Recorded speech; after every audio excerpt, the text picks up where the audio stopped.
Всім привіт і слава Україні! Я Дмитро Антонов, і ви на моєму каналі, а я з України. 33-й день войны, Украина сражается. На нашем втором фронте потихонечку продолжаем бороться. Тяжело, конечно, так как и на основном фронте. Но за эти буквально сколько, 10 дней прошло с моей информации о том, как происходила сдача наших больших самолетов, и каким образом произошло так, что они не смогли эвакуироваться. За эти 10 дней очень много информации поступало от простых людей. От людей, которые работают в конструкторском бюро. Они писали мне в комментариях. От людей, просто позвонивших и рассказывавших, работающих в структуре государственного предприятия Антонов. Ну и других неравнодушных людей. Честно говоря, волосы дыбом становятся от того, что я наивно думал, что просто по халатности руководителей погибли наши самолеты и самый большой самолет АН-225. Имея вот эту последнюю крайнюю информацию, потому что информации еще будет приходить очень много, я надеюсь, поэтому она крайняя, прослеживается не халатность, прослеживается значительно хуже. И поэтому, я думаю, именно из-за того, что наши пенсионеры подозревали, что я знаю, в первый же день знаю значительно больше, поэтому так и ополчились. Но, правда, она ж не скроешь, она открывается. Например, я что думал, там и везде говорил, что двигатель из Запорожья пришел там в районе 21 числа, его 22 начали устанавливать, 23 установили. Самолет в 22 часа был готов, но никуда не улетел. Ну, как бы просматривалось, да, было желание, было старание. Но оказывается-то, двигатель был на базе уже в Гостомеле 16 февраля. И была целая неделя. Можно было 3 раза двигатель поставить, 3 раза снять. И самолет бы благополучно уже был в Лейпциге. И мы даже и не переживали. Мы в этой ситуации бы даже и наверное, я бы не поднимал этот вопрос. И команда пенсионеров бы себе спокойно работала, потому что, ну, у меня душа болела именно за этот самолет, поэтому этот вопрос поднял. Как говорил Верещагин, за державу обидно, а есть за что обижаться, потому что прослеживается огромнейшее предательство, которое затаилось в рядах государственного предприятия Антонов. Планомерное нежелание эвакуировать большой самолет. С дальнейшими последствиями. Развитие событий вы отлично знаете. 24 числа,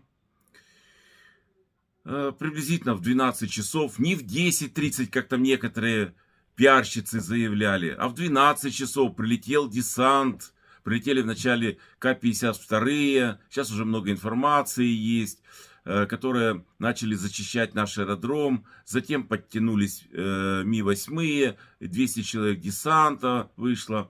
В это время на работе у нас еще оставалось порядка 150 человек. Что они там делали, непонятно. Когда уже в 4 часа утра было ясно, что нападение и надо на работу не идти, потому что это небезопасно. Но тем не менее, там такое количество людей было. Все связанные с отлетом самолетов, планируемым, который планировался, как только узнали всю ситуацию, что уже никуда не улететь, все покинули работу еще до 12 часов. Вот, был захвачен, вы отлично знаете, в этот момент, где-то в районе 15 часов был взят под контроль российского десанта. Некоторые пиарщицы очень себя хорошо чувствовали вместе с российским десантом. Есть свидетели нахождения совместного российского десанта и наших украинских пропагандистов, которые позиционируют себя как любители авиации и любителей МРИ. Вот, поэтому очень хочется узнать информацию о том, чем занималась гражданка 24 числа в течение дня, особенно начиная с 15 до 18 часов. Поэтому я немножечко в шоке от того, все, что происходило у нас и происходит сейчас. Я понимаю, сейчас, конечно, ну, нет времени большим руководителям заниматься данным вопросом, потому что действительно идет война. Но, надеюсь, когда руки дойдут, все предатели будут достойно оценены и понесут свое наказание. Потому что сейчас, конечно, очень удобно многим скрываться руководителям. Я не имею в виду летный состав, технический, кто тут обеспечивает полеты. А есть определенное количество людей, которые там просто скрывается от всего. Потому что после захвата офиса в Лейпциге некоторые члены группы захвата, вот этих представителей топ-менеджмента нашей авиакомпании, вернулись на базу. На базе 24 числа очень хорошо занимались эвакуацией своего имущества, потому что понимали, что имущество будет все уничтожено, как сейчас все и произошло. Вот такая ситуация, абсолютно не очень радостная, но я надеюсь, все будет хорошо, ну, в крайнем случае, очень хорошо, что все понесут законное наказание, потому что такого не может быть, чтобы справедливость не восторжествовала.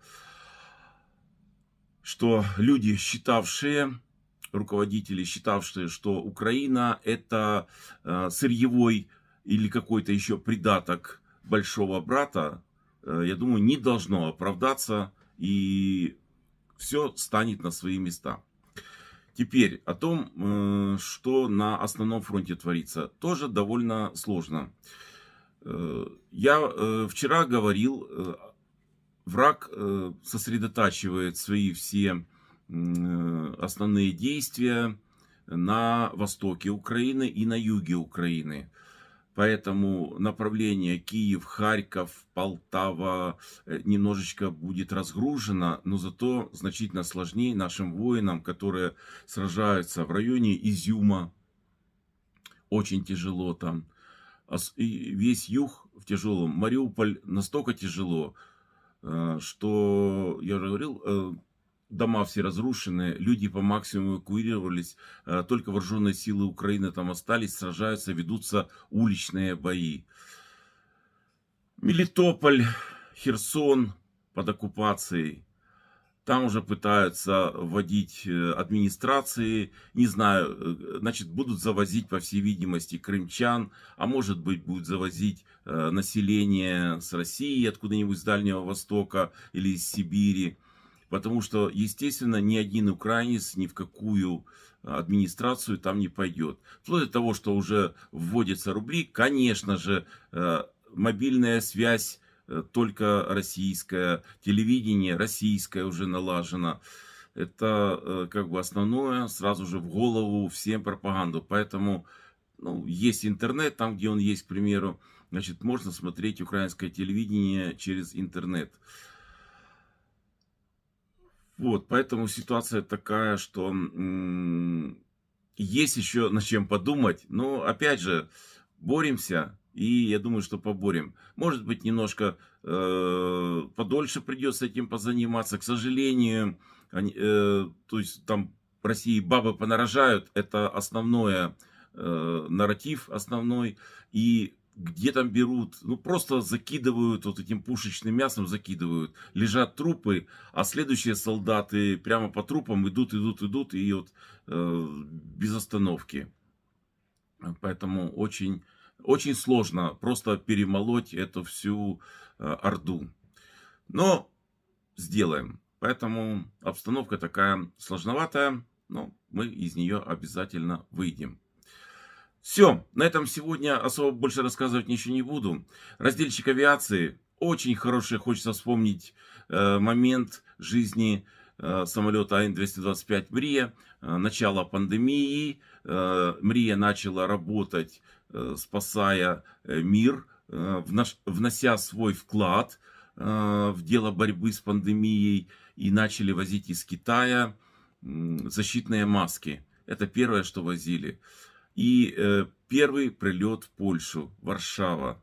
Очень интересные кадры получились. Мы выполнили проход на аэродромом, тоже это было согласовано. Аэропорт переживал, чтобы мы все покороче сделали, потому что у них там вышка в 10 километрах от аэропорта, и они переживали, чтобы мы до этой вышки не долетели. Но я сказал, что мы будем в пределах 1,5-2 километров от полосы, чему они были очень удивлены, но так и получилось. Поэтому смотрим. Прилет «Мрия» АН-225 в аэропорт Варшава.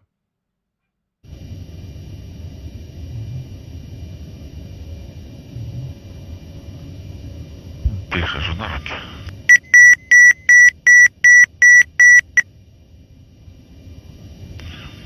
Есть 80, держу, хорошо. Держу, да.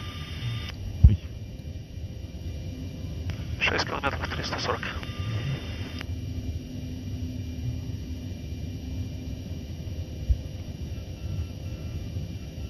Высота 300. 5 километров 270.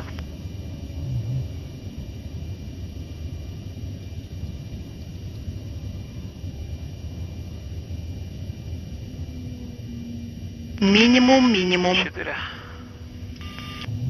Высота 200.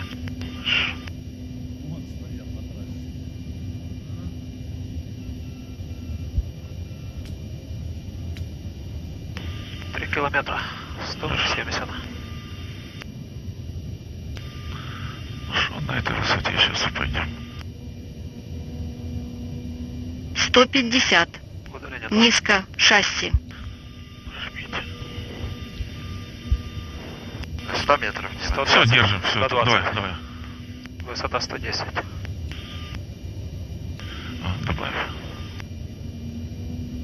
Километр. Высота 110. Хорошо.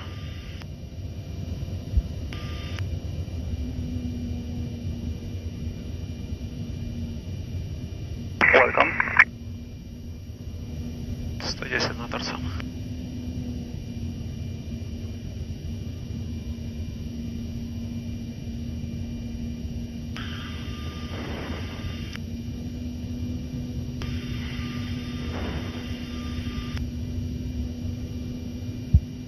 Высота 120. Центр полосы. Хорошо.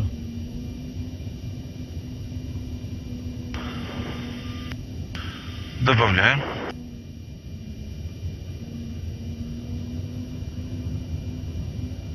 Режим растет, параметры в норме. Еще немножко. Сию депочент. Ага. Высота 200.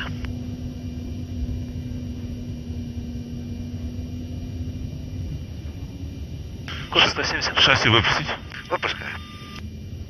Снова слева 5. Выпускаются шасси. Papa Mike Charlie Romeo, Tower. Charlie Romeo, Romeo. Ага. Правильно, Papa Mike Charlie Romeo, wieża wezwana Bok przez X-Ray Romeo. Nie toропись. 800 stóp wysokości. Перебери, руды. Ciśnienie 10-14, droga na razie. Шасси выпущено. Charlie Romeo, mamy zgodę na was. Нет тормоза. Что? Тормоза смотрим. Смотрим тормоза. Посадка 3 шоу на долине. Добавили? Минимум. Бок 400. 3 километра бок 300. Добавили чуть. 150. 2 километра на курсе. Добавили. Убрали. Хорошо, убрали. 100. Оценка. Израиль, идем садимся. Высота 80. Глиссада. Глиссада. 70. Глиссада. 60. Глиссада. Глиссада. Глиссада. 40. Глиссада. Глиссада. 20 метров. 15. 10, 9, 8, 7, 6, 5, 4, 3, 2, 0, реверс. 1. Сейчас. Включаем. Интерцептор выпущен. Скорость 250. Wracali ровно, zezwalam 4 зеленых горит. 230. Holding that whiskey 1500. 210. На whiskey holding reverse максимальные параметры в норме. 170. 100 полсотни. Реверс 0. Конец освобождения права. Слава Збройним силам України, слава Україні і смерть ворогам. І обов'язково далі буде. Надеюсь, завтра будет немножечко веселее новости о обоих фронтах. Поэтому до завтра. Пока.